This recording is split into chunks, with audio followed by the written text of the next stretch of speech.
শিব ঠাকুরের সব থেকে বড় ভক্তদের মধ্যে একজনের নাম ছিল নিকুণ্ঠ।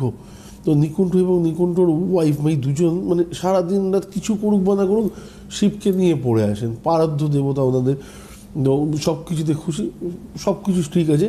বিয়ের 10 বছর হয়ে যাওয়ার পরে এদের কোনো সন্তান লাভ হয় না। আচ্ছা। তো হঠাৎ শিব প্রকট হন, হয়ে বলেন যে কী লাগবে বল, কী প্রয়োজন।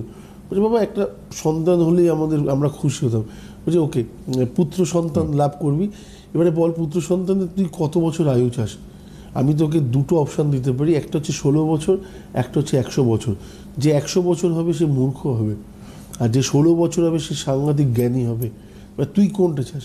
তো নিকুণ্ঠ একদম সাদামাটা ভক্ত বললো আমার 100 বছরের দরকার নেই, আমি 16 বছরের জ্ঞানী পুত্র লাভ করতে চাই।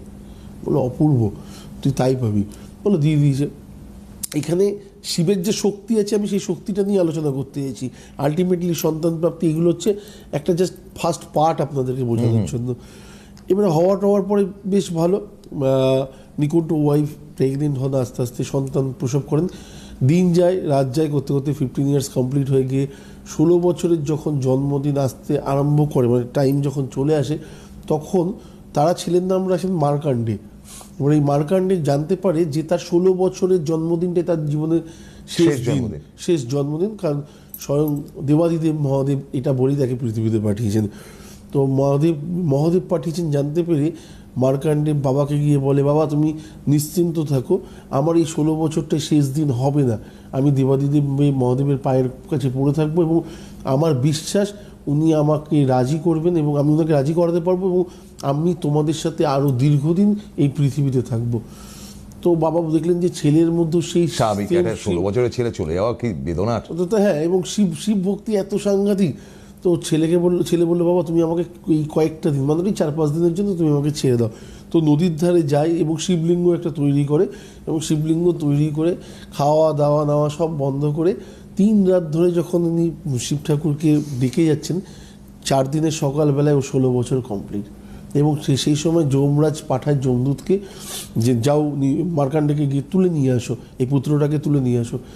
তারা এসে যখন দেখেন তারা তাকে তুলে নিয়ে যাওয়ার মতো ক্ষমতা রাখে না, তারা পরাস্ত হয় যমরাজকে গিয়ে বলে যমরাজ আমি অনেক চেষ্টা করেছি কিন্তু প্রভু আমরা ওনাকে তুলে আনতে পারিনি।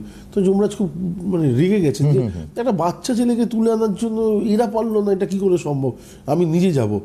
যখন গিয়ে বলে এই তোমার টাইম হয়ে গেছে, তোমাকে এইবারে এই মুহূর্তে এখান থেকে ছেড়ে আমার সাথে যেতে হবে, তো শিব ঠাকুরকে জড়িয়ে ধরে বসে থাকে, বাকি কিচ্ছু না, মার্কাণ্ডে শিব ঠাকুরকে জড়িয়ে ধরে বসে থাকে।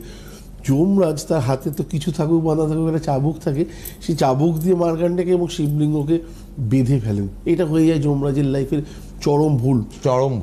এবং সেই সময় শিবলিঙ্গটা আমরা বলি না যে বাস্ট করে, ফেটে যায় এবং দেবাদিদেব মহারাজ নিজে প্রকট হয়ে বলেন তোমার এত বড় সাহস কি হলো যে তুমি মহাকালকে বাঁধার চেষ্টা করেছো, তোমার পক্ষে তো এটা কখনোই সম্ভব না, তুমি জানো এই লিঙ্গটার মানে কি, আর আমার ভক্তকে তুমি এতটা বেদনা কি করে দিলে। তো প্রথম কথা হচ্ছে এটা তুমি বড় ভুল করেছো বলে তিনি তার রুদ্র রূপ নিলেন এবং তার বুকের মধ্যে একটা পা তুলে লাথি দেওয়ার চেষ্টা করেন। ওইটুকুনিতেই সেই মুহূর্তের জন্য যমরাজের মৃত্যু হয়। যে মানুষের মৃত্যু নিয়ে সবসময় হাজির হন তার মৃত্যু হয়। এবং দেবাদিদেব মহাদেবকে অনেক শান্ত করার চেষ্টা করে মার্কাণ্ডে এবং বলেন যে আমি আমার বাবা মার সাথে দীর্ঘদিন থাকতে চাই, আপনি আমাকে এইটুকুনি আশীর্বাদ করেন। বললো তুমি দীর্ঘদিন না, তুমি আজীবন থাকবে, তুমি অমর হবে বলে আশীর্বাদ করেন। কিন্তু সমাজ এবং সংসারের সন্তুলন যে বজায় রাখার ব্যাপারটা আছে এটা উনি ভুলে যান না, তার জন্য উনি দ্বিতীয়বার প্রাণ দেন যমরাজকে।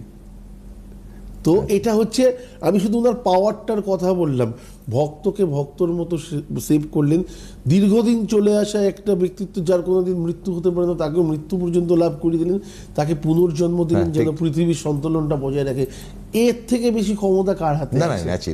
তো আমার মনে হয় যারা সত্যি শিবরাত্রি বা শিব ঠাকুরের উপোস করেন বা যারা শিব ঠাকুরকে বিভৎসভাবে মানেন, তাদের লাইফে কষ্ট আসারই জায়গা নেই। এই আলোচনাটা করার পিছনেও কারণ আছে। অনেকে ভাববেন জ্যোতিষীয় আলোচনা, এটা কেন এই পাঠ? আরেকবার বলি, শ্রীকৃষ্ণ যখন প্রেমের রূপে থাকেন তখন উনি কৃষ্ণ, যখন রুদ্র রূপ আকার করেন তখন তিনি মহাদেব। তো কৃষ্ণ যার পায়ের তলায় প্রত্যেকটা নক্ষত্র, প্রত্যেকটা গ্রহ ঘোরাফেরা করছে, যিনি টোটাল সিস্টেমটাকে কন্ট্রোল করছেন তাকে নিয়ে যদি আলোচনা না করি তাহলে আলটিমেটলি জ্যোতিষীয় অসম্পূর্ণ থাকবে। আলোচনাটাই অসম্পূর্ণ। আমি দীর্ঘদিন আগে থেকে একটাই কথা বলতাম, হয়তো এত ডিটেলসে আলোচনা করতে পারতাম না কিছু রুলস রেগুলেশনের জন্য। তো প্রথম কথা হচ্ছে যে আধ্যাত্মিকতা জ্যোতিষীয় বিষয়ের মধ্যে যদি না থাকে সেটাই